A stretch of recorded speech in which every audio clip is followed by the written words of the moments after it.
Did you guys all see the Enlightenment OS's post about the importance of our brand? Did everybody catch this blog post? No. Trolled them about it. Okay. All right. So here we go.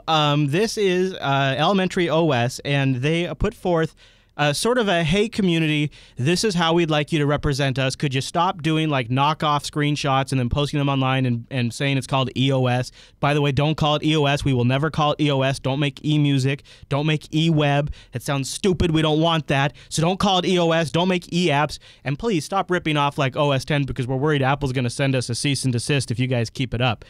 So they kind of go on and talk about how important brands are, about how, and I actually agree with a lot of what they talk about with brands. I think this is one of the advantages the the Elementary OS project has, is they get this. However, it's essentially a blog post telling people what they are allowed and not allowed to say about free software. And as you might have guessed, where the neckbeards hang out, there has been much, much angst. Popey, you said you trolled them. What was your take on it? Oh no, it was just one of the guys, Sam, who does some of the icons and does the Numix thing. I think he posted a screenshot and said, and tweaked it and said, "This is my screenshot of Elementary," and didn't say it was Elementary OS. And I asked him if it was EOS. Oh, and Daniel turns up. He's like, "Yeah, very funny guys." So, how do you guys feel about it? How do you feel about a Linux distribution coming out and saying, "Hey, this is how we'd like you referred to us," or "Hey, we don't want you to refer to us this way"? I think it's fine for them to do that internally if that's for their staff and their direct developers and their direct community members. Fine, but to tell users to do that is a bit of a dick move. Oh, Yeah. it's the same thing with Mate or Qt or QT. No, it's not. It's not. It's branding. It's just they're asking you to do Mate something. is a brand, and they're There's- like, "Oh, don't ever call it Mate." They're No, I simply was just asking having you to fun do with that something. when I posted that in the Well, subreddit. no. I'm sorry everyone got bent out. No. That's a difference. That's a pronunciation versus So here's EOS. a more of an example. Like here's something that maybe would bug me. Say somebody made a Jupyter Broadcasting app for Ubuntu Touch, but they lowercased the B in broadcasting.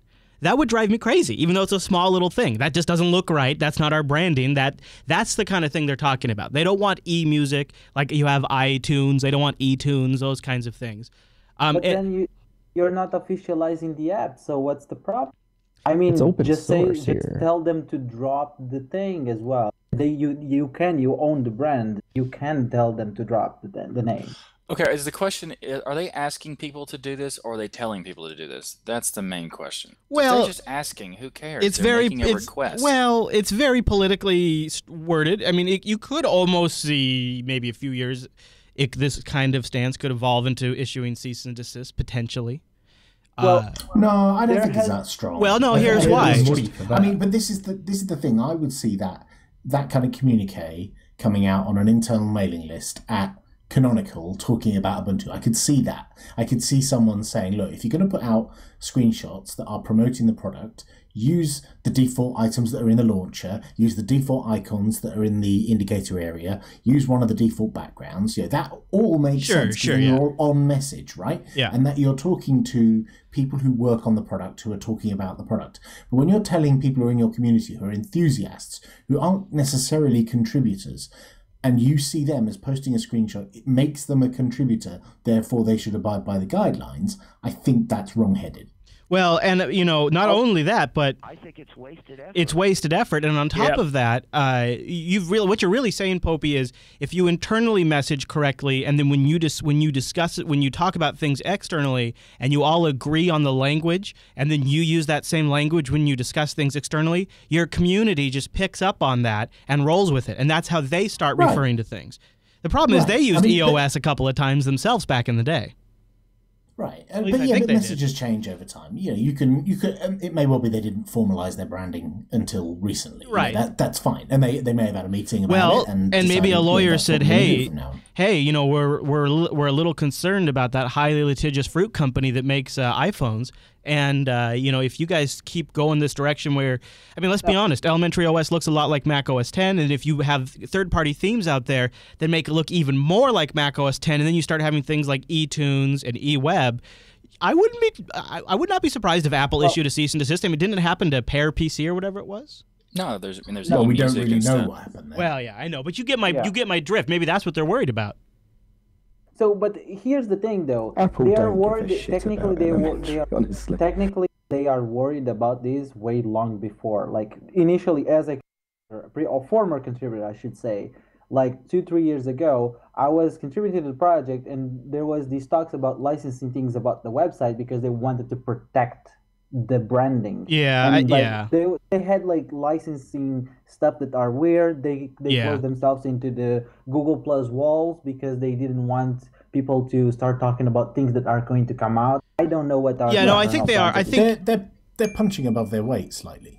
yeah, I not think slightly, a lot. Yeah, I think that's partially it. Is I think that they are very, very, very brand conscious, extremely, extremely brand conscious, and they feel like it's important to set the tone right and to keep it that way. And I don't necessarily disagree with that because we just had a conversation about the KDE project, and I think a big part of their issue that they now face is improper branding originally or inconsistent branding. And I can't really blame the Elementary guys. Obviously, they have some branding problems because I'm too dumb to remember it.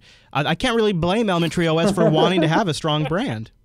Yes, that's their fault that you're dumb. Right, And yeah, of course. We had the same problem, actually, when we changed the logo. Do you remember when our logo used to be 3 colours? Yes. I like The Circle of Friends, right? And now it's 1 colour, and it's a specific DD4814 Ubuntu Orange. And that's the hex code, by the way, DD4814. Nice, dude. Nice. And for those of us who I'll forget remember that. for some reason, someone set up dd4814.com. So, and it's just a big orange screen. So you know that that's the right color, right? Yeah. Love it. But the thing is, when that logo came out, people still afterwards use the old logo in their websites and materials and blog posts. And some of our design team used to get a little bit annoyed, and they'd send little pings to the people to say, hey, can you change your fav icon because it's the old logo and we're now using the new one? Can you change that article? Can you change this? And some of them got a little bit funny and got a little bit upset about people not using the new logo. So I can see how people can get a little bit funny about the branding being misused. Right. Welcome to Linux Unplugged, your weekly Linux talk show that's embracing the sun and just barbecued up some tasty chicken. My name is Chris. And my name is Matt. Hey, Matt, I'm telling you, man, I went over to Savannah Meats, best meat around. I got one of those whole chickens. I put it on, you've seen the beer butt chicken before? Have you seen that? Yeah. Well, this is like an official cast iron beer butt permanent chicken fixture that you put the chicken on top of. Some oil, garlic, some bacon grease, some dry rub. Matt, best chicken I've had all year. So good. Nice. Yeah, so I'm coming off a nice fresh chicken meal, and it turned out delicious. But that did mean we closed up all the windows at JB1 Studio, so it is hot here today. That's okay. I'm going to refresh myself with some good Linux topics. That'll be my source of refreshment. We had a lot of really good comments on last week's episode of Linux Action Show. I'm really glad you guys liked them all. And our first bit of follow-up in that area came in the topic of containers. Now, if you didn't catch last week's Linux Action Show, we talked about how the GNOME project, Guadec, their big conference, is coming up. And one of the things that's going to be hot on the topic list is containerization and sandboxing of applications on the Linux desktop. And we mentioned, we could see how this could maybe raise some ire in the Linux community, and we suspected people might get a little upset. Well, Matt, that's just exactly where our first feedback is going to take us this week, is right to that topic. So if you want more details on that, you can jump in on last week's Linux Action Show, but you don't have to. We'll get you up to date right here because it was Crossroads1112 that wrote in. And Crossroads is, let's see, is he in the, no, Crossroads, you should have joined us for the virtual lug. That'd have been perfect. Anyways, he wrote in, he said, here's my concerns with containerization of software on the desktop. He said, let me preface this by saying that it's not a rant. I'm not yelling or screaming about the possibility. It's very possible that my concerns will be addressed and these will be non-issues. So he seems like he's being pretty rational about it. Right. He says, my first concern, which is the exact same thing you said on the show on Sunday, Matt, updating. As Matt said, putting software in containers could make updating more difficult. And I think that's funny because I think the way he's thinking about it is like through a software manager, a package manager like Pacman or apt. I think contained applications are going to be delivered through app stores. I really do. You've got the GNOME Software Center, whatever they're calling it, that they're working on, right? KDE's got something they're working on. I really think when you get these apps, they're going to be distributed. A lot of the distributions are doing this already. Like if you have Fedora today, you can use the GNOME Software Center, and it uses PackageKit to install applications for you. Pretty much one of the few distributions it doesn't work on is Arch. There's no PackageKit interface to Pacman. That aside, if you look at that, maybe that'd be one way they could handle it. So Crossroads, I wouldn't worry too much about updating. And I also think your package manager will still be available to you. He says there could also be possible app compatibility. Now, this is the one I was worried about. I forgot to mention it in the show. He says, what if I need software A to interact with software B, but no API to allow those two to talk, right? Because they're both individually in sandboxes. They can't even see each other. They're not even aware each other are running. And so if there isn't an API to allow them to communicate, then there's not going to happen. He says, obviously, this wouldn't be a problem for probably about 95% of interactions, but for the 5%, it'd be a huge problem. And that's a great question. I'm sure they actually have talked about a solution to solve that problem. I have a good name for it, too. I just forgot what it was. I don't know if anybody in the Mumble Room is aware of the name that the GNOME project's talking about to allow applications to communicate. It's like the way the Android system works. It's like the way Windows Mobile does and the new iOS extensions. It's that same kind of, there's an infrastructure in place, and then applications can communicate via that infrastructure. So they have addressed it, but I don't know the details on it. And then last but not least, this is the one I think probably resonated with a lot of the folks. The Linux way of installing software is better than the Windows way. I don't want to go hunting around the internet for software containers like I do on Windows. I want to install software either from the terminal or a GUI, either be Synaptic or Pacman XG, Ubuntu App Store, etc. Perhaps I've been spoiled by the AUR and the ability to install pretty much any package without internet hunting. And that's a great point. But again, I think if they deliver it through app stores, I think that could help. Now, I'm not saying app stores are the future of Linux. I'm talking about a specific kind of apps like GNOME Maps, right? And things like that will be available through these software centers that at first will seem very awkward and clunky to use on a Linux desktop because we all love our, Pacman-S. But it's one of those things that I think after a while will just seem natural. Like all of your main tools will still be available at the command line. I mean, man, this has to be the way of the future, right? Well, so here's the way I see it, and correct me if I'm wrong, but potentially if we did go with the a package manager for, say, containers, for example, instead of installing applications, wouldn't you just be able to just install like a new container over the old one? I mean, wouldn't that be a... Yeah, exactly. So in essence, it really becomes a moot issue. You could literally arrange it to where you could still use the command line. You could still use a GUI. Bob's your uncle. Yeah, very much so. Wimpy, you wanted to key in on the Android aspect of this? Go ahead. Well, APKs are containerized applications just by another name. The APK contains everything that the application requires, including libraries for multiple architectures, and your user data lives elsewhere. So, yeah, I think delivered through an App Store type presentation, it would work. And the GNOME extensions already, deploys the extensions via the extensions website, which is App Store-like. I don't know what the big fuss is about. This is nothing new to anyone, really. We've been doing this for years now. Popey, this is probably a problem that's being solved on Ubuntu Touch, correct?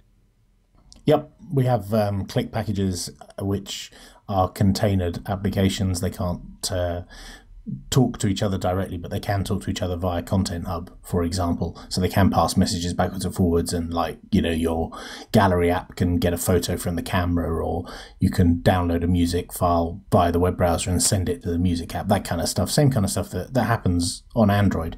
And yeah, we have a central app store, but equally the same as Matt was saying, you could still install stuff via the command line, because the click packages you could go and download, or someone could build one for you, a custom one, sideload it on the phone and install it. I don't think there's anything terribly bad going on here. It makes total sense, and yeah, it's got an app store just like you say. Yeah, and I think one of the other comments I've seen as well, man, one of the things I love about Linux is that everything is dynamically linked. I don't think that goes away. In fact, you could have these packages work in a sense where if the necessary libraries are there and they're the correct version, it uses those. And if the necessary libraries are not there, or the correct version is not present, it uses something that's internal or statically linked or something like that. So that's a possibility, but also you think about it, the way I'm envisioning this is layered, right? So you'll have the very, very top layer of a Linux desktop system or laptop system that has sandbox applications, a sandbox display manager, a sandbox desktop, sandbox web browser, and it truly guarantees, or it gets as close as we can to guaranteeing, a safe, private, open source desktop. Okay, I think that's the top layer. Then just below that, you have all the GNU utilities, you have all of the command line stuff, all of the package manager stuff, all of the shared libraries. It doesn't go away. It's still there. And then below that, you have like systemd, and then you get down to the kernel, and that's essentially how I'm seeing this structured, right? And it does mean things a little differently, and I wouldn't be surprised if these containers were just simply installed to your home directory. Maybe there'd be like an apps folder in your home directory, and then you just back that up, and you've just backed up all of the installed applications on Linux. And one of the things they talk about in the GNOME sense is if you have these containers, these bundle files, these APKs, then the GNOME desktop can be aware of those and what they are, and you could have a descriptor file, a .desktop file in those APKs, and you could automatically have the shortcuts added to the GNOME menu regardless of where they're at, as long as the GNOME desktop reads that file. So you could back up that entire directory, do a clean install, drop that entire directory back into your home folder, point the GNOME menu at it, it would reread all of the .desktop files and recreate all of the links in your GNOME application menu for those apps. It's pretty cool, and it makes backup a hell of a lot easier. And if you think about like you know how my mom backs up her Mac right now, is this, she doesn't, like, she never even thought about it any other way. She never thought about how I should back it up. She got an external USB drive, and then she went and took her Photoshop folder, and she clicked it from her applications folder and drug it to the hard drive and said, okay, I've backed up. And to her, she's backed up the program now. And that's how she thinks about it, is this is right, exactly. So this is something that regular users have a hard time understanding, and they have certain expectations that binaries are portable to them by their very nature. I should be able to pick up a binary off one computer and drop it on another computer and just run it. And if you can't do that, then there's something wrong with the operating system, because that's the operating system's job, is to run applications. That's how they see it. They don't think about libraries and all that kind of dependencies and all that kind of stuff. And I think this could go huge to addressing that, because I don't think it's going to neuter the power users. You guys know me. I'm the first person to be like, screw the fictional new user. Focus on the power user. You know that's usually my mantra, but in this case, I think it gives enough benefits to new users and enough benefits to power users and enough security and privacy that I think it's a win-win, and I wouldn't be surprised to see a lot of desktops implement this. Oh, definitely. I think if we're in a position to where it's like, look, I can still pop a drop-down terminal and pound out what I need to get my software updated or installed, I can't see why anyone would have a problem. That's just my philosophy. There you go. All right. Ben wrote in to update us on his command line challenge. Quick thank you, too. We got some reports in. Some folks were like, dude, this one guy's like, dude, I had a netbook running Arch. It was my only machine because my main computer died. I had it for like 3 months, or I think it was 2 months. Only could use the command line. It was no problem. However, Ben, who wrote in last week about starting the command line challenge, wrote in this week to give us an update. He says, hey, guys, I just want to give you an update to the command line challenge. I hate to say it, but I caved. I caved. On Thursday, I logged back into my desktop, fired up Iceweasel. I just couldn't do it anymore. The nice thing is I'm now way more comfortable in the command line than I was before. Great point. That's a great benefit. He says, thanks for the show. So the command line challenge didn't last too long for Ben. Hey, Ben, no judgy here. It wouldn't last much longer. We got an email. Like, somebody's like, dude, as a longtime sysadmin and pen tester, like, how do you not understand living in the command line? And I wrote him back, and I was like, dude, you don't understand at all. I fight for the GUI. I fought for the user. I was there through the bad days and all the industry crap that we had to slog through to get decently performing GUI desktops. I don't want to go back. And I like my web browser. I like my VLC. I like my instant messaging client and all that stuff. I don't want to go back. I could do it. Yeah, just because you can doesn't mean you want to. Right, exactly. That's exactly it. That's how I felt about it. It's like, but dude, command line. I'm like, bro, I know about the command line. All right. Roy wrote in with 2 questions for the virtual lug. He says, hey, all, my name is Roy. Over the last year, I've sent a couple emails you mentioned on the show about my moving to Arch experience. Oh, great, Roy. He's like, okay. And this is what I love about Roy, because he's right where my head's at right now. He says, I'm all in on declouding. And for almost every service now I use, I attempt to establish in my own I'm trying to set up my own service on my own fanless Arch server at home. Nice. So I was looking at email servers, and I think he's directing this at you, Mumble Room, and I recently found the Colab suite. Does anyone have experience with Colab, i.e. is it any good? And do you know, this is the second part, do you know how to install it on Arch, as I failed to find it? Anybody have Colab? Anybody tried it on Arch in the Mumble Room? We got a big group here today. Nobody. I haven't tried it on Arch, but I have tried it. What do you think of Colab in general, Wimpy? It's quite good if you haven't used something better. Oh! That's what I'd say. So yeah, I did try it at work. we've been using Zimbra for some years, and we're looking to decide whether we're going to upgrade to the new Zimbra or move to something else. So I've had to go through all of the sort of big collaboration suites that you can run on open source platforms, and Colab was obviously one of those I tried, and it is very good, but it doesn't stand up against Zimbra very well. That's what I was going to ask you. See, that's exactly what I'm finding too. But the counter argument there is that these days Zimbra isn't that open source friendly. It's not as open source friendly as it used to be a couple of years ago. So there's not the packages that are available for the different distributions now. It's a lot more heavy lifting involved. It's not as well documented, so it swings and roundabouts. So Colab's definitely very good, not as good as Zimbra, but I'm probably not going to use Zimbra either.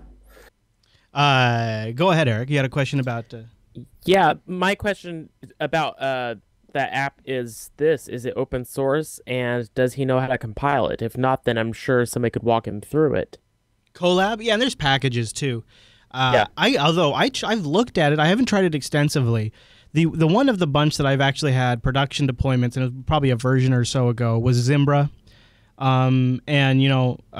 This declouding thing, it's definitely something I'm starting to take very seriously. Before, it's always been sort of intellectual masturbation for me, like how would I accomplish it? I feel like I spent the last year kind of intellectually masturbating different ways to get out of the cloud. And sort of, again, my favorite new word, digesting, like what are the ramifications of that we're learning. And if you guys watch Tech Talk today and Unfiltered, you might have heard about some more recent revelations that came out that are just uncomfortable. They make me uncomfortable. Today, I ran a story on Tech Talk today about the U.S. government saying the Fourth Amendment doesn't apply to data stored in cloud services. That physical, seriously, yeah, that physical protections don't apply to digital goods, and that authority allows them to not just reach within the U.S., but they're trying to currently get data off of a Dublin server that Microsoft has for a drug trafficking case. And to me, I don't think I'm going to be targeted, but I feel like that is something that I'm not comfortable with, and I need to vote with my own body, with my own usage. And B, I feel like in order for these independent options to exist, people have to be using them. There has to be consumer demand for them to thrive, or else they'll just go away if they don't have a user base, and I'm somebody who's in a position to use them. So I sort of almost feel a responsibility in some sense. So the big one for me is Gmail, Google, calendars. And the Google one's a big one, right? Because that's really very integrated these days. I really got to be honest, like Google Calendars is my favorite calendar implementation. Gmail is probably my favorite webmail, right? And so I've been trying to think of how do I move out of the cloud, but not just move out, but make it a better experience for me. And and the way I'm looking at it is I'll try one thing for a little while, and I'll see like, okay, if I do this off of Google, like I've tried HackPad for a little bit, and I'm looking at setting up Etherpad for a little while and trying that, and maybe switching to BitTorrent Sync more instead of Dropbox and BitTorrent Sync.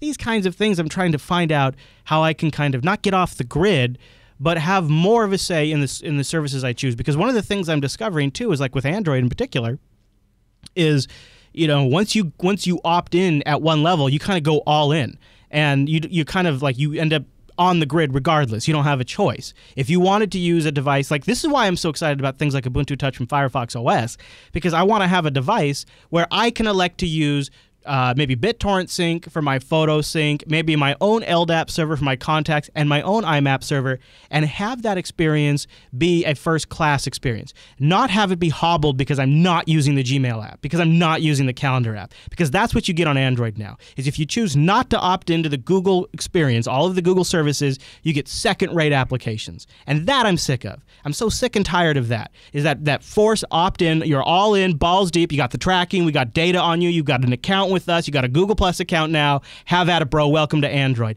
And that I'm sick of. That I'm sick and tired of, because there's other ways out there, there's other services out there. Maybe I want to use Amazon for my music. You can do all of it on Android today, but it's becoming less and less of an option, and that drives me crazy because it's all running on top of Linux. And that's one of the things that really gets me. And so I'm totally right where he's at right now, where I'm looking at like, what can we bring in-house? Not only can I have it on the LAN so it runs better, but now I don't have to worry about this weird, like, sure, if the U.S. government wants to come get emails that were sent to me by some listener, then they'll have to come knock on the actual studio door and hand me a warrant. They can't just deliver it through some automated system to Google, and then Google just extracts it from my Google account and delivers it to them. They have to come to me to get it. And at least that's something. At least then I know it's happening. But I'm legitimately in a position where people send me confidential information that's encrypted. I communicate with people that are all over the world on a daily basis. I research stuff that's obviously going to, in some cases, be considered by some agencies worth monitoring. I mean, it's at what point do you start going, okay, maybe I should start taking some steps to preserve my own privacy and put things under my own control? And then I start thinking about it from a father's perspective. And I start thinking about when my son and daughter come to me for school or whatever, and they say, okay, Dad, we need an email account. Do I want to elect, do I want to say, okay, guys, go get a Google account? Have a lifetime of your information being observed by Google. I don't think that's a good idea. So I want to set some stuff up too. So I'm thinking about it a lot, but it's really hard to make a move and not take a considerable hit in functionality these days. I feel like with... Well, it feels like there's a lack of out-of-the-box options, really. Yeah, that's for sure. And if you really want like the stuff that everybody's really excited about, you got to kind of opt into the system a little bit. So it's something. So I have right now on my Nexus 5, I'm triple booting. I'm going to put L on there. I don't have L on there right now. I just have the latest Android, but Ubuntu Touch and Firefox OS. I tell you, out of the three, Android is obviously the one that's the most feature complete for me because it's got things that I use like Waze and Evernote, which I only really use when I'm traveling, but it's nice to have them when I do need them. So it's not like I need them all the time.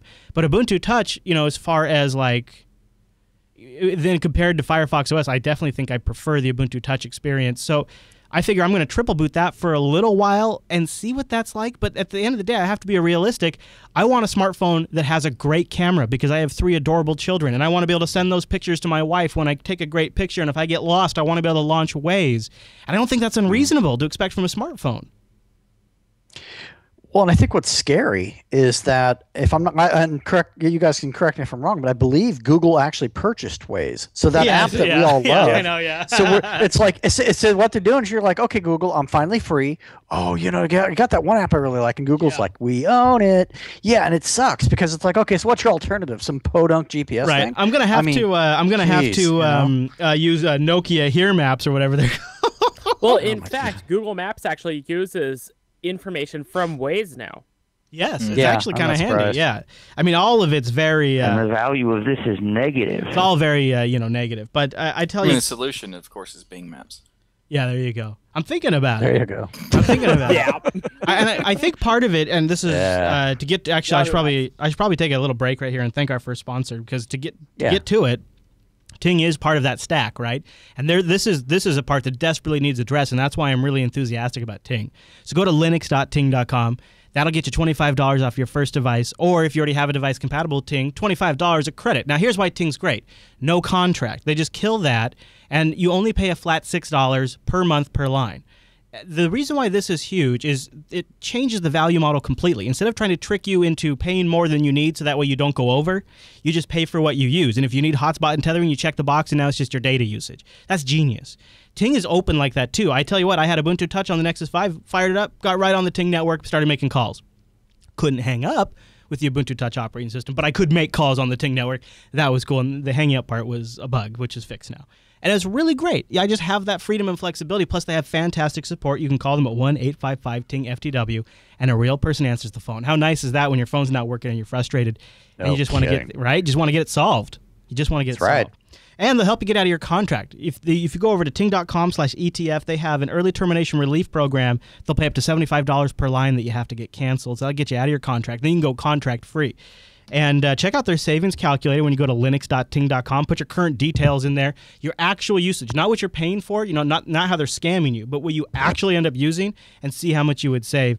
And this is I've been talking to the folks over at Ting about my current frustrations with vendor lock-in, and so they sent me over an iPhone 5 for free. I'll be trying out iOS 8 and doing an iOS 8 and Android L head-to-head comparison in the future. So if you've got any thoughts on that, I'd love to hear it.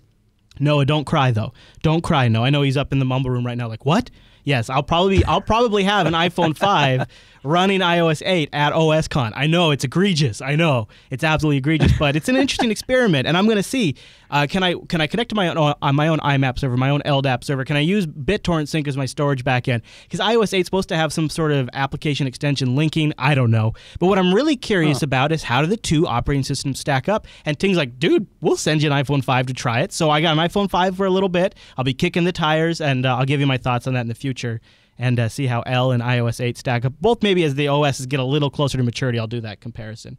Go to linux.ting.com. They got a lot of great phones. The Nexus 5 runs amazing on the Ting network. That's my daily driver. You can get the iPhone 5 through their partners at Glide for $250.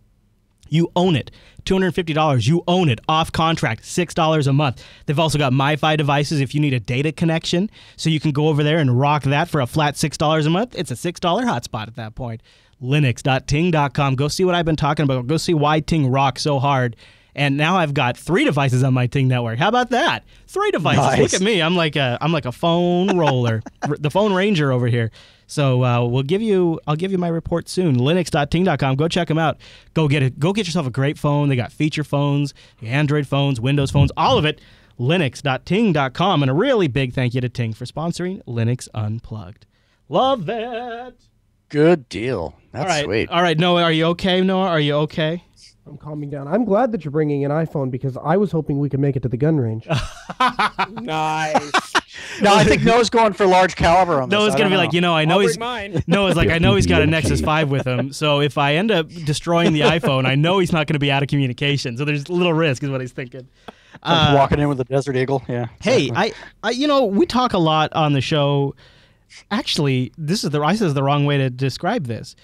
One thing that we never talk about on the show, but people who watch the video version see this all the time, is my desktop setup. And we got a request in from Kaz21 just to kind of go over a little bit of what I use. And some of the stuff I use, I know a lot of the Mumble folks use. Here, I'll show you. Kaz, if you're watching the video version of Linux Unplugged, here is essentially what I use on my GNOME box. So for the theme, this is, I guess I should say, this is the latest version of GNOME.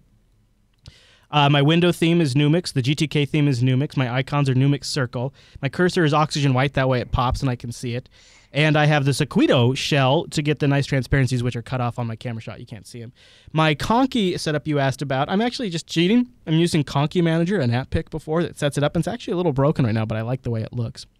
And I have Global Dark theme turned on. So it's a nice, yes, flat. I know, it's flat. It's a nice flat GTK theme. That I like quite a bit. Mumble Room, you guys have anything you do to tweak your desktop? Oh, the other thing I do is I have a bunch of tweaks installed for Firefox, but you guys can't really see those most of the time. So that's kind of it. I guess I could cover my extensions. I have a ton of extensions, actually. Numix kind of changed. I just kind of, once Numix came out, I kind of went all in on Numix. But my favorite GNOME desktop extensions are the audio output switcher, which allows me to toggle my audio sources really super quick, which is great since I'm doing that all the time. The Caffeine extension, Dash to Dock, must have. It's my favorite dock, and it's just built right in now. Extension Update Notifier, to-do.txt, top icons. You guys can't see this either, but all of the notification icons that normally go down in the tray on GNOME are now up along the top, like old school, sort of applet style along the top of my bar, which is nice. And, this is the best one. I gotta find it. Where's the best one? It's like minimum workspaces or something like that. Top icons. This is the one that made GNOME finally really work for me. And what it does is it essentially establishes a set of fixed desktops. So it kills the dynamic desktop thing. So I always have at least 4 desktops available to me. And then once I use the 4th desktop, then it begins to do dynamic workspace management and create virtual desktops for me on demand as I need them. So I thought it was called minimum workspaces, but I'm not seeing the extension now. I totally recommend you get that one though, because for me it totally helped me wrap my brain around the way virtual workspaces work in GNOME. So yeah, there you go. Anybody in the Mumble Room have anything they want to chime in with their favorite setup on GNOME or KDE? Any new themes? Yeah, I would suggest as far as Conky goes, Numix has a really cool Conky layout. Oh. And it's kind of like, it looks like Google Now, but you can make it blend with your desktop as well. But there's also, I love Gtile extension. Yes, Gtile, yep. For Firefox and Thunderbird and whatnot. Oh no, it's that's also, H-Tile. Sorry. That's H-Tile, but that's H-Title. G-Tile is an extension for GNOME that gives you tiling window manager features. Oh right, yes, I've used that for a little bit. Yeah, it gives it, and it auto positions windows for you, and it'll tile them as you open up more windows, right? Right, and you can control like this. You can set it to be automatically tile them in certain sections based on what app you're opening and stuff like that. Very cool. That's a nice one. And we did a GNOME customization episode ages ago. So if you go dig through the Linux Action Show archive, you'll find info on that. Hey, we have just a little bit of breaking news. That's right, Plasma 5 has been released today. The Plasma 5 desktop is out, and we've been kicking the tires a little bit. I meant to do a demo on Sunday. I'll try to do one this Sunday. Eric, you've been running it for a few days now. What do you think? Are you impressed with... Oh, he's up in staging. Well, when he gets back, I'll ask him. I wonder if he's impressed with Plasma 5. Here's a couple of the highlights. So today, July 15, 2014, KDE proudly announces the immediate availability of Plasma 5.0, providing a visually updated core desktop experience that is easy to use and familiar to the user. Plasma 5.0 introduces a new Breeze artwork concept, which you guys might have to go set. I don't know if it's turned on by default, actually. At least on my system. It was, and I've been using the Project Neon ISO to play with it for a little bit.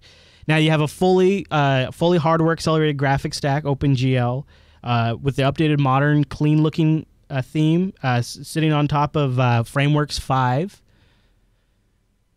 It's definitely a .0 release. The testing I've done is 5.0, and it's had some crashing in the limited use I've had.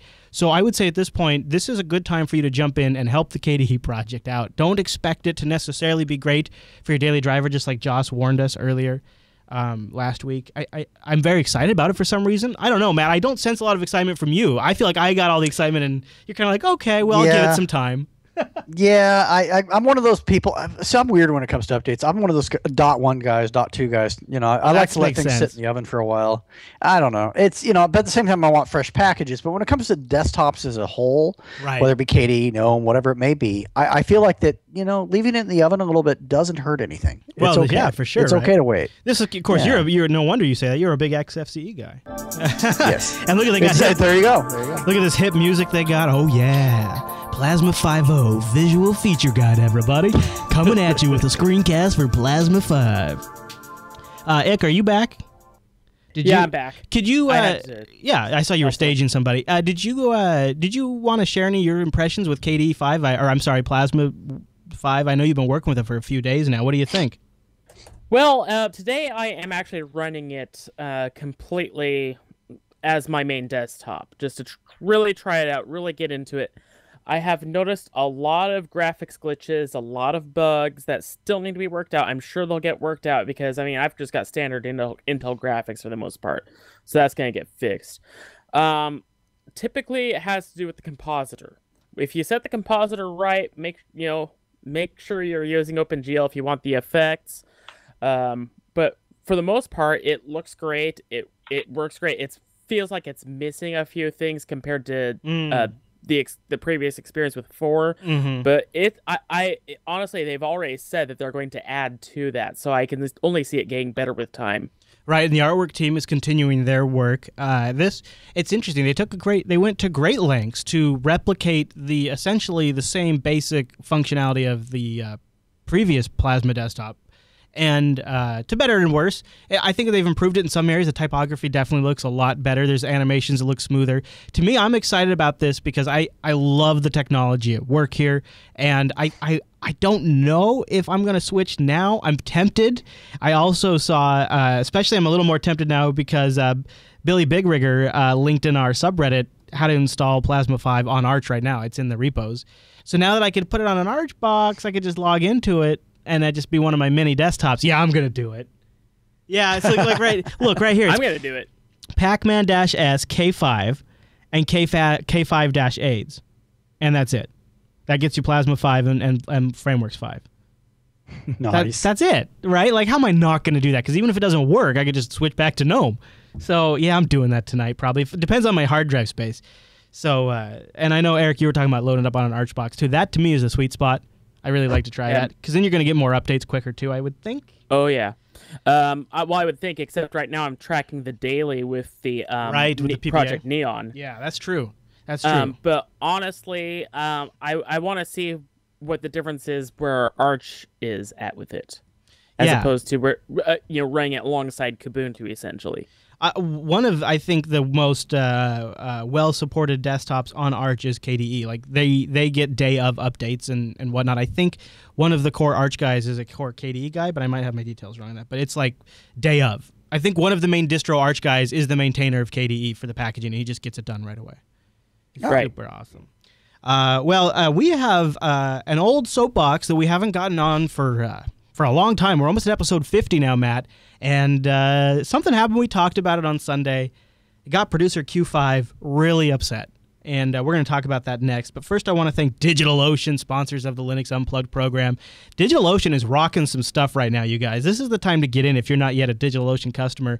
Plus, if you use our promo code UNPLUGGedJuly, you'll get a $10 credit. Now, why would you want a $10 credit? I'll tell you why. Because DigitalOcean rocks. They're a simple cloud hosting provider dedicated to offering the most intuitive and easy way to spin up a cloud server. If you're quirky, you can get a cloud server spun up. But what do you do, like 33 seconds? It was amazing. Jeez. It was amazing. But most users get a cloud server spun up in about 55 seconds. And pricing plans start at only $5 per month for 512 megabytes of RAM, a 20 gigabyte SSD, a blazing fast CPU, and a terabyte of transfer.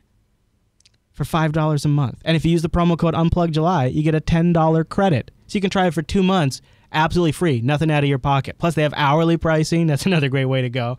And DigitalOcean has data center locations in New York, San Francisco, Singapore, Amsterdam, and now London. And that's where Corky set up his new DigitalOcean droplet and where you got the rockin' speed. Their interface is simple. Their control panel is super intuitive, and power users can replicate that control panel on a larger scale with their new API. DigitalOcean is growing like crazy because they've combined an amazing interface with an efficient system powered by KVM and Linux. And congratulations to DigitalOcean. They announced the London region today. So you can go build yourself a London DigitalOcean droplet right now and use the promo code UNPLUGGedJuly. And if you're doing backups, why not do a DigitalOcean droplet in the US and do a DigitalOcean droplet in London and sync between them? It'll be $10 a month. And you could do it for 2 months for free. Why not do it? Go check it out, digitalocean.com. Use the promo code UNPLUGGedJuly. Go get yourself a root box up in the cloud that you control. And they have a great droplet management system, too, with backup snapshots, all kinds of good stuff. DNS management and HTML5 console, too. You can even watch the thing post and boot. It's pretty cool. DigitalOcean.com, UNPLUGGedJuly. When you check out, thank you. And thank you for, when you used Unplugged July, that lets them know, hey, I appreciate them supporting the Unplugged show. So thanks, you guys. That's right. Well, I'll tell you, I keep opening up new droplets. I keep thinking, oh, God, I could do that one thing. Oh, yeah. And I keep popping up a new one. And then I'm like, oh, I can connect these together. And I keep, it's been definitely become something I spend a lot of time doing. It's a lot of fun. And Wimpy, you were just telling me in the chat room here, you moved over the Ubuntu Mate remix repos to DigitalOcean London? I did. We're using we're using build servers in Amsterdam on DigitalOcean. I took some snapshots, spun up 2 instances in London, and restored the snapshots, and then destroyed the Amsterdam boxes, and all done. Isn't that awesome? Isn't that so cool? I love it. I love it. And it makes such a cool technology that we all hear about in the abstract actually applicable to all of us. It makes it accessible to all of us. DigitalOcean.com.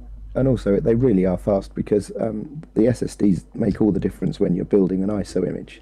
And then when you've got 2 1 gig ISO images and you can copy them to your distribution servers in 18 seconds, that's pretty great. Yeah, buddy. That's awesome. Or like Corky spinning one up in 31 seconds. 31 seconds. Okay, 31 seconds. How crazy is that? Nuts. That's nuts. Yeah. That's crazy. He's breaking in the London data center right now. I love it. Okay. So, speaking of breaking things in, Manjaro, boy, did they have a rough weekend. So you guys probably heard us talk about it. Phoronix ran a piece. The Manjaro developers suffer a mass exodus was the headline. Turns out not to be exactly accurate. Producer Q5Sys is pretty upset that this is still a problem. And it's been a particular soapbox of mine. It's one of the reasons I launched Tech Talk today. It's something we've talked about here on Linux Unplugged before. The state of Linux journalism and news blows. I mean, there's exceptions, and there's different types. There's casual journalism and writing, and then there's actual news and event coverage, and that's where we're particularly weak. So to recap, And I don't really mean to go after Michael in particular, because I think it's more of a symptom of the requirements of the industry and not a reflection of his personal character. But so Phoronix came by some information that the Manjaro developers were leaving the distribution. No big deal. That happens sometimes. People move on. But that's not sexy enough to drive clips, Q5 writes. He says, so what we had here was a really fragrant title, like Manjaro Linux developers experience a mass exodus because it drives clicks. It hurts the distro, but it drives clicks.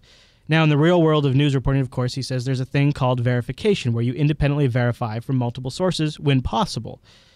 He goes on to point out that the open source community is pretty available. A lot of developers are available on Twitter or Google+, or on mailing lists, not always and not all projects, but probably more so than most commercial operations where journalists have to verify information from commercial companies. So he thinks it's perhaps more egregious that the verification isn't happening in open source news coverage. And he says it's because the first to report is the first to get clicks in this world, and clicks equal money, so we've sacrificed truth for convenience and money. You have any thoughts on that part, Matt? I think he pretty much nailed it. See, the problem is that you do dance a balance. Content as a revenue source these days, or as a job, or as a business, is tough. It's tougher than it's ever been. Mm-hmm. And so a lot of companies and a lot of people that write get sucked into that vacuum of having to make some tough choices. They want to make sure they're breaking the news, but they don't always do a real good job of saying, "Hey, we heard through the grapevine," or "This has not been substantiated. This is merely a rumor." Instead, it comes out as being a factual thing.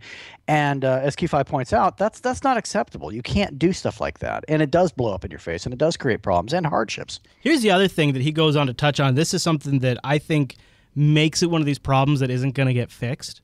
So what happens is you have a lot of misinformed users. The project takes a PR damage. It looks bad in the image. Like the way you and I touch on is like, even if there was a max exodus or not, the point you and I were making on Sunday's Linux Action Show was it's a stain on the reputation regardless. It's a stain on the reputation, and it's now in the common consciousness.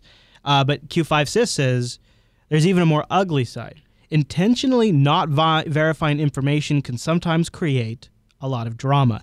And drama, my friends, equals clicks. So what's our mantra? Get the story out first. If it's wrong and creates drama, no problem. That's a plus. It'll drive more traffic to the site. We can later retract any false information once we actually have been presented with the correct information. It's really quite simple math. Drama equals clicks, clicks equal money, thus drama equals money. Jeez. Rotten Corpse, go ahead. I was just going to say is that he said it was being kind of easier or more egregious because there's so many ways to get contact with these different people, and that's true, and it's a good thing and a bad thing, because if you think about it, it makes it harder to find out where these people are. So some projects in the open source community are almost impossible to find contact information about particular people, but some are really easy.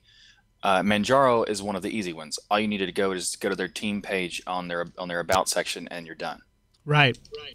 Yeah, and this is one of those problems where I understand, like, it's a lean operation. He wants to post as fast as possible. It's a good scoop if it's true, and he also has it's rare to be able to legitimately, totally originally break a story. You can be one of the first people to jump on a story often in tech reporting, but to actually have like a source and run an original story that then you become the originator of that story and everybody links to you, that's more than your average drama click. That's like something that sustains for a few days. And so that's a really tempting morsel to go after. And that's influenced by the economies of that type of site.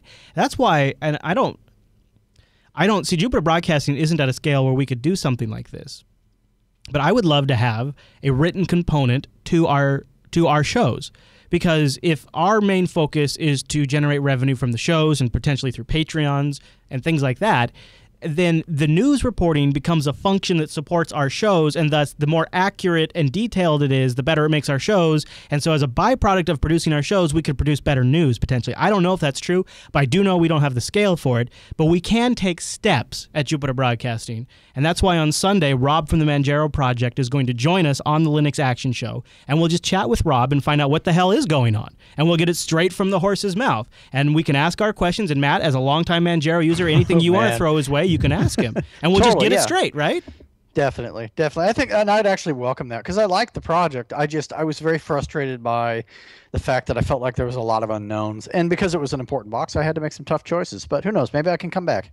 Yeah, maybe you can be drawn back. Daredevil, go ahead. You had some thoughts. Yeah, I was wondering. I mean, doesn't people that read Phoronix already have some grain of salt while reading? I mean, he also iterates really quick the articles. Yes. It's not that it's up there maliciously for too long. I can't see really that big of a damage. Right, yeah. It's only as much as the original developers make it a damage. Like, oh, we are concerned Phoronix said it. Well, no, I mean the original reputation damage that he puts out without like actual researching the topic. It doesn't matter if you update your comment. That article, the title is still the same thing. He didn't change the title because he would be changing the SEO stuff. He does pretty bad clickbait titles. Yeah, sometimes, but so do I sometimes. But let me just fun fact for you of the guys that are not in content. If you want to survive in this industry, you better get used to clickbait or forget it. Just stop. Just don't even bother. I mean, like we try to draw the line. Like we won't say like Manjaro is dead. Like we didn't title that, right? But exactly. I mean, there's definitely a line you can cross, but you do want to kind of honestly, you want to excite people. Across the malicious clickbait titles, right? You don't want to. That's malicious stuff is horrible. Right. Yeah, and that's the thing is what he should do, and I don't understand why he doesn't. Is okay. He's got his title. It's totally drawn you in. It's it's obviously hooking you in. And then when you read the article in a nice, I don't know, grad color at the very top, it says rumor mill, or we heard through the grapevine, and then that way people know, hey, we have not substantiated this, but you might want to know this is potentially a thing. I'd be okay with that. That'd be fine. That's a much better idea, I think. Here's what also resonated with me. Go ahead. Normally on news articles like on CNN.com, they if it's stuff they haven't confirmed yet, it says like breaking and this is not confirmed, we've heard, blah. You can't just make claims and then update it after the fact if you happen to be wrong. So if you do enough appropriate couching, like this is a developing story, I could see that. And specifically, and I think it has to be used carefully. It clear, right? You have to make it clear that you don't know this for a fact. And when you claim you know things for a fact, it's the opposite. Well, and this was Q5's point, and maybe this is where the community comes in. Is like he says, for me, the saddest part was and is the community continues to allow this to happen. Several times a year, we have an instance where some news site will get something so horribly wrong that it creates a huge cluster F. I mean, at the end of the day, doesn't the buck actually stop with the reader? Partly, but you can't just go and claim, well, it's Phoronix, everybody should know to take it with a grain of salt. Right, that doesn't work. That doesn't scale. Right.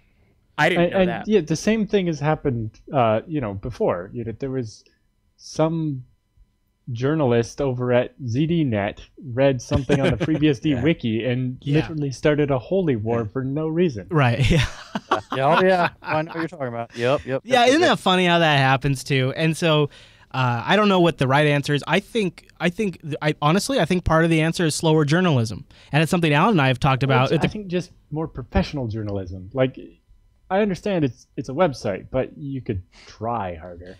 Do less stuff. I think the problem is that he goes for. I'm not trying to say he doesn't go for quality, because sometimes you can tell he worked really hard on, like, he had like this huge massive GPU comparison where he did like 50 GPUs or 60 GPUs. That obviously took some work. I'm not saying he doesn't work hard, but he also goes for quantity. Then you look at, there's other sites out there like the link blogs where it's maybe 1 or 2 posts or 3 posts a day, but those 3 posts you almost guaranteed want to read them. Like it's all good stuff. And that also means like you could go once a week and get a whole bunch of stuff. And I think that slower journalism, like one of the mantras we have with TechSnap is TechSnap is not about breaking news. We don't try to break stories in TechSnap ever. In fact, sometimes we like it if maybe a week's gone by, because then we do a deep analysis of all, because you have things that come in bursts of information, and then there's a slow, long tail where things get clarified and corrected, and people think about it and write up posts about it, and then intelligent thinkers like Bruce Schneier and Brian Krebs write about it, and you can take in what they say, and then you can really deliver something that's a good, concise analysis that's accurate. But when you're reporting on the moment it happens, fast journalism, it's just rife with errors. And so I think as an audience, we need to say, hey, maybe we could slow it down a little bit. What do you think of that, Matt?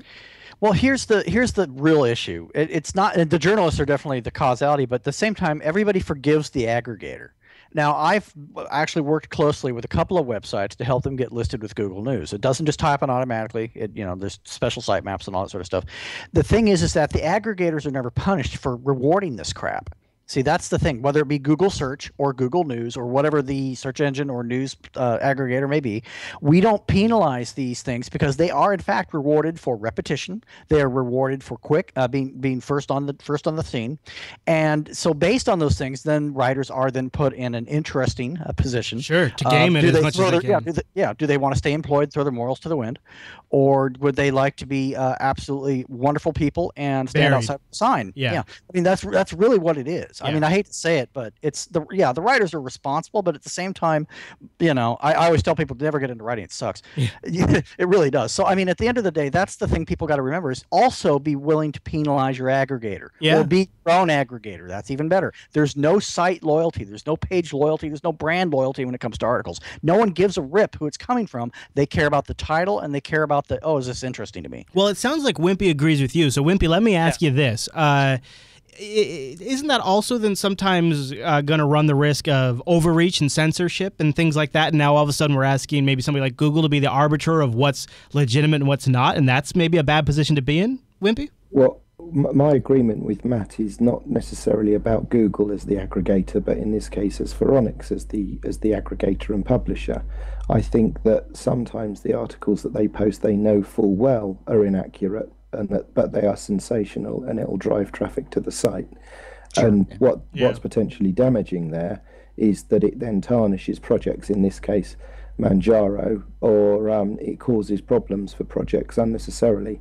And all that happens here is Phoronix profit. And I don't want to dog on Phoronix because it's one of those sites that I read every day, because like you say, there are little gems in there that I don't have to go off hunting for, in the blend of all of the other technology feeds that I consume. It's useful for actually picking up the news. That's a good point. There does seem to be a trend at Phoronix of deliberately posting what are obviously trolley articles, to drive traffic to the site, and that you only have to read from what some people have submitted, what they want reporting, to see that it's bogus. Yeah. Well, Alan, let me ask you this then. Is what Wimpy is saying is it becomes the responsibility of the consumer to pick the right aggregator?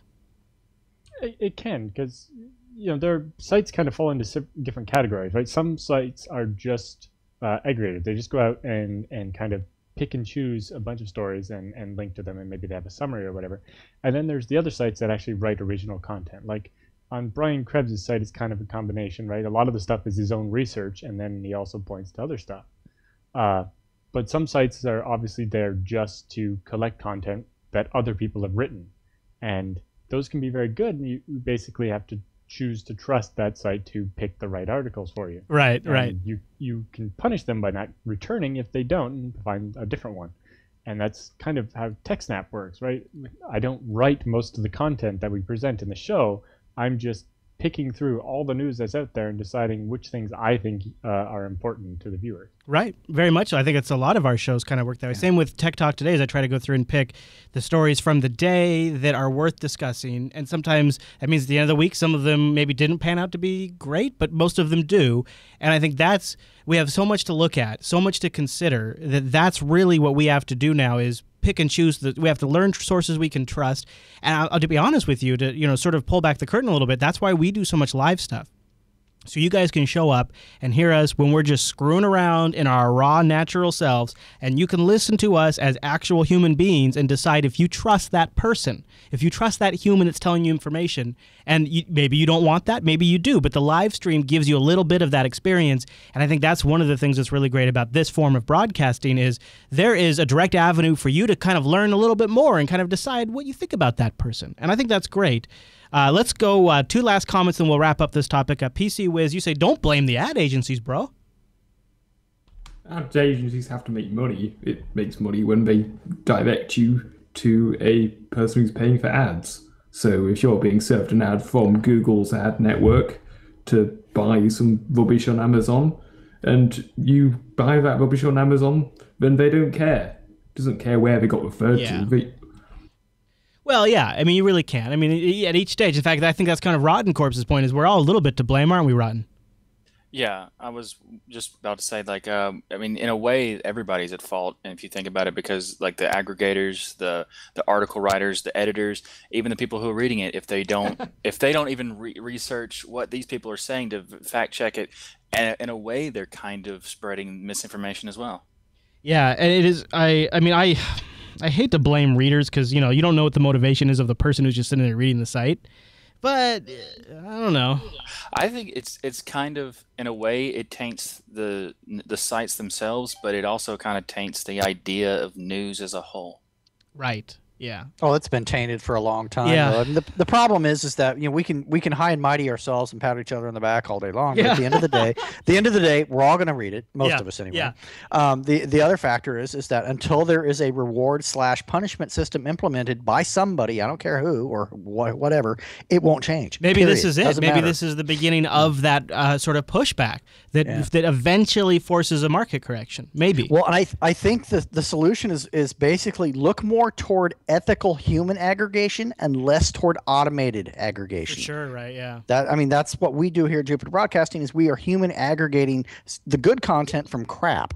And one way robots don't do that. One way, and this is going to sound all hipster, which will work great with my new iPhone 5 I got from Ting. The other way is, honestly, if you curate who you follow on Twitter, and I know that those two words I just said, curate and Twitter together, I apologize. I will punish myself later. But if you do, if you're very choosy about who you follow, it essentially becomes like an RSS feed. So if you say, okay, this person makes good stuff, this person makes good stuff, this company makes good stuff, and you follow them, and maybe it's only like 80 to 100 people you follow, every time you go to that feed, it's good stuff from people you know, and that's one way to kind of stay up to date. And until we can perfect the BS detector. Yeah. I mean, once that happens, it's all good. What are you going to say, Alan? Well, I was going to mention like the same thing because I've noticed that when the odd time I go to Facebook, the stories that are presented are always the link bait crap that I don't want to look at. Oh, yeah. Whereas Twitter, because on Twitter I'm following not so much people I went to school with as some of the people in the industry that are going to tweet things that I might actually care about. I do wish that Twitter had some more tools and settings though, because a lot of the people I follow are international, and so when they tweet in French and Danish, I would like to just filter those ones out. Yeah. I only want to see when they're tweeting in English. Although with, when people tweet with all the acronyms and stuff, I'm pretty sure it's hard to tell when it's English and when it's not, but... Oh, Rotten Corpse points out Yahoo pipes. All right, Daredevil, and you'll get the last word. You wanted to say Google Plus? What the F? Yes, Google Plus integration in the search results, if you're logged in while you search, actually allows you to like a URL. So, and you can see like which friends of yours from Google Plus like that URL while you're in your search. I've never actually once found that useful, though. Like, the theory of it makes sense to me. But essentially, it's gotten to the point now that when I see a Google Plus result in my Google search results, I just ignore it. I completely don't even see it anymore. I tune it out like an ad. Like, I do not even see it. Because to me, it has yet... Because usually, at absolute best, it is a Google Plus post where somebody is linking to a post. Where if Google would have just given me the link one link deeper, that would actually be what I want. But because they want to drive traffic or something to Google Plus, I feel like it's very hit and miss. But I'll try it again. I'll give it another shot if you find it useful, because I haven't tried it since they rolled it out.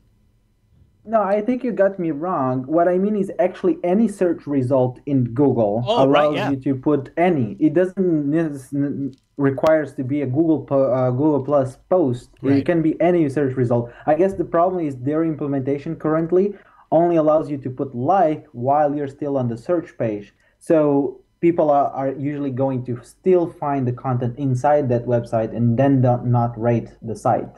Good point. Because you could rate the site. All right, we should move on. I think I'm going to close that topic. Q5, good post. It's something we're all thinking about. We're taking baby steps here at Jupiter Broadcasting Network to do what we can do. So we got something really. I am very excited about next week. I am so excited. I want to tell you about it first, though. linuxacademy.com/unplugged. If you would have traveled back in time and told Chris of 5 years ago that he'd have a sponsor like Linux Academy, he would have hit you in the face and told you to stop teasing him, because that's me.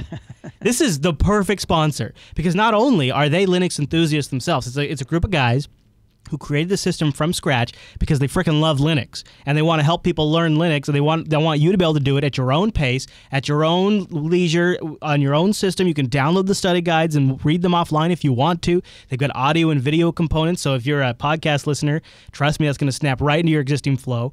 And linuxacademy.com/unplugged will get you the Summer of Learning discount. So go over to linuxacademy.com/unplugged right now, brand new URL, to save 33%.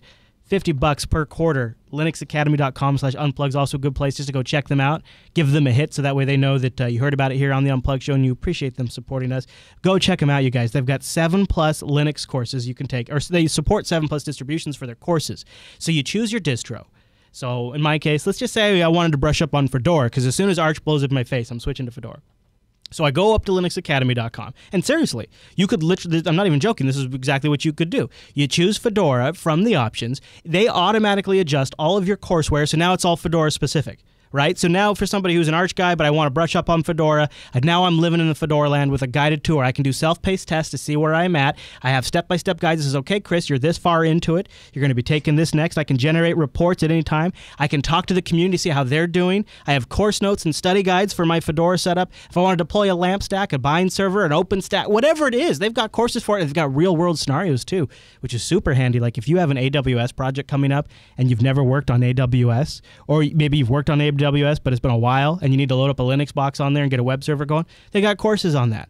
And you can just go through that. They'll see this is how long it's going to take you to do this. Take it at your leisure. Download to this stuff and listen to it on your commute if you need to. It's really awesome. How to get a Linux job is also a course. And then they have communities discussing that. It's really awesome stuff. And I've been a subscriber now for I think since the beginning of the year, actually.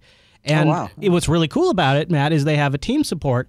So if Rikai ends up getting to a point where he's banging on some stuff for JBot and he needs to get a little under the hood, I can just add him to my account as a group account, and he can get in here, and now we can work with each other. So it's really cool. If you're in a team, you can do that, or if you just want to work on your own when you have some time.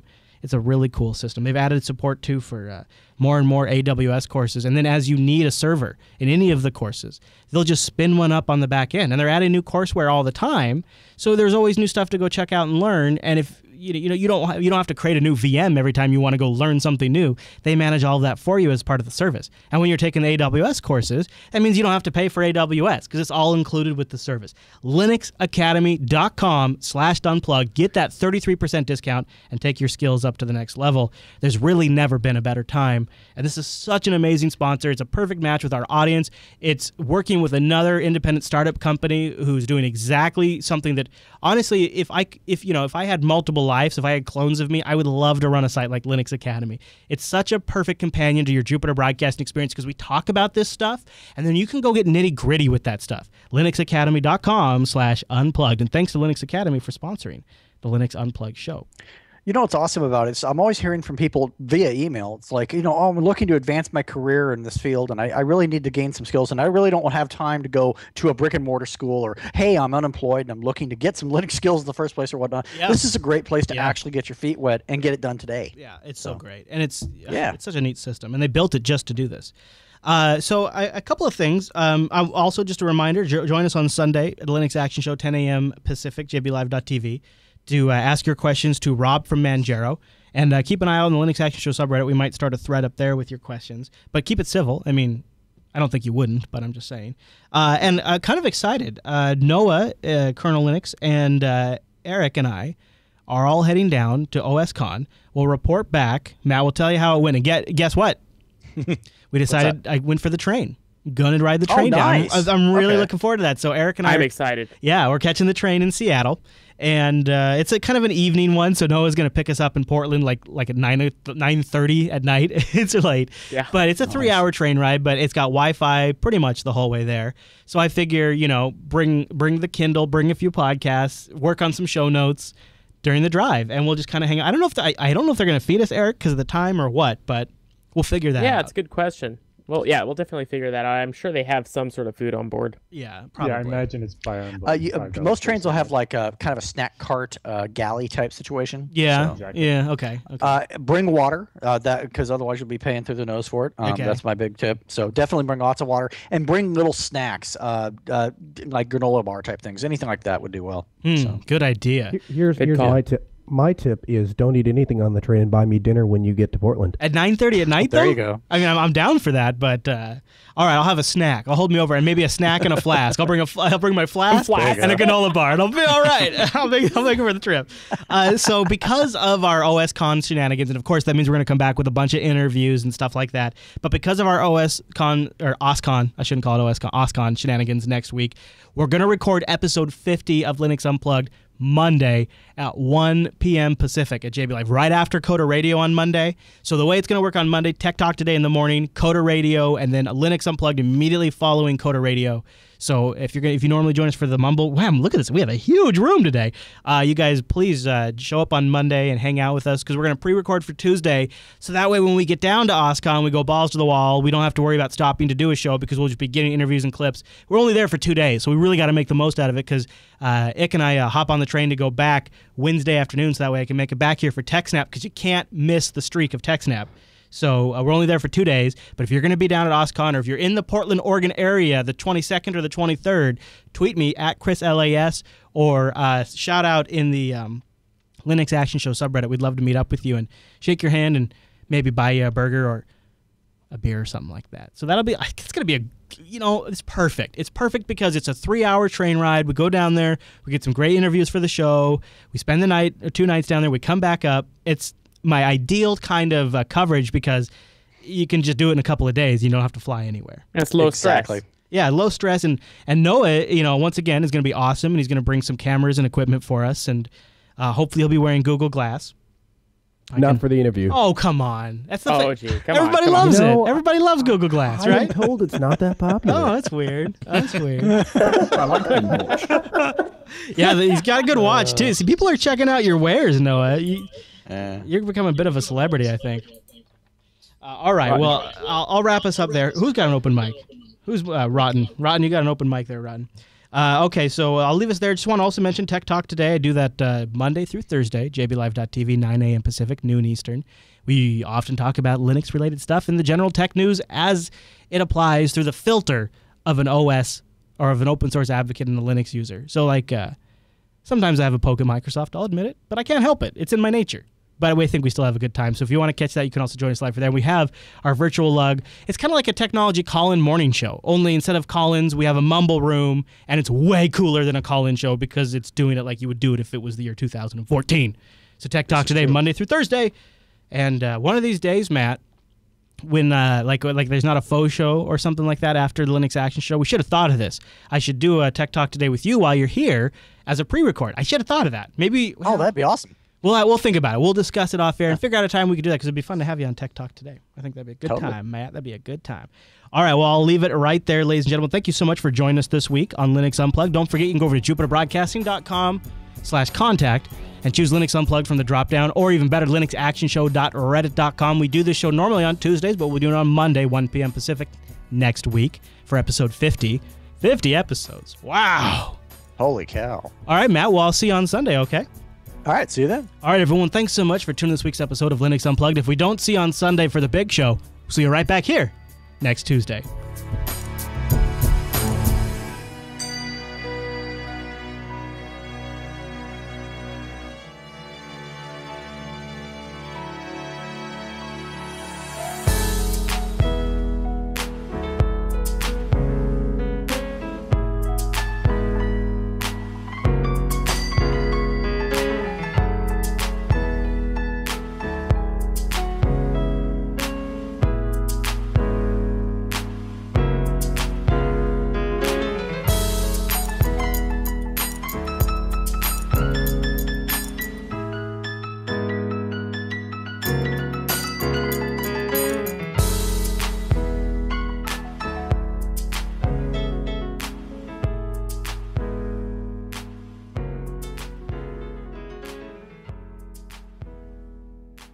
What? Libre SSL, the brand new port, not secure on Linux. In fact, there seems to be a pretty major error found in LibreSSL. The problem resides in the pseudo-random number generator that LibreSSL relies on to create keys that can be guessed even when the attacker uses an extremely fast computer. The failure results in cases where the same 16-bit PID is used to designate 2 or more processes. Linux ensures that a process can never have the same ID as a child process that it spawned, but it remains possible for a process to have the same PID as a grandparent process. The condition appears to be an edge case, but it's one that many believe is possible with the Linux fork_rand program forks if it does it enough times to produce identical PIDs. OpenSSL, the open source program called LibreSSL, aims to replace, has always had ways to recover from such cases. However, LibreSSL does not, at least on Linux at this time. I noticed their website isn't working anymore. LibreSSL.org is down. Really? Wow. Yeah, this, it's early days. It's too soon to be relying on LibreSSL right now. I mean, that's a given. It's a brand new project. But True. I have seen some threads where people have already put it in production. It's just like, whoa, wow. It's one of these another malicious headlines. SSL instead. They also made a lot of claims like they were going to fix everything, and then nope. Well, it takes time. I would say this is the more prominent or one that shows most promise. Yeah. Well, then there's Google have got Boring SSL, which is a fork of OpenSSL now. Right, which is like intentionally trying to avoid problems like this, isn't it? Did you see they put a post up yesterday about how the Linux 3.16 kernel is like super fast. Ubuntu with that kernel. I'm not saying it was Ubuntu, but Linux with that kernel is faster than OS 10 on a MacBook. Right. And then the entire comment thread was arguing about Linux versus GNU/Linux. Oh, fucking ridiculous.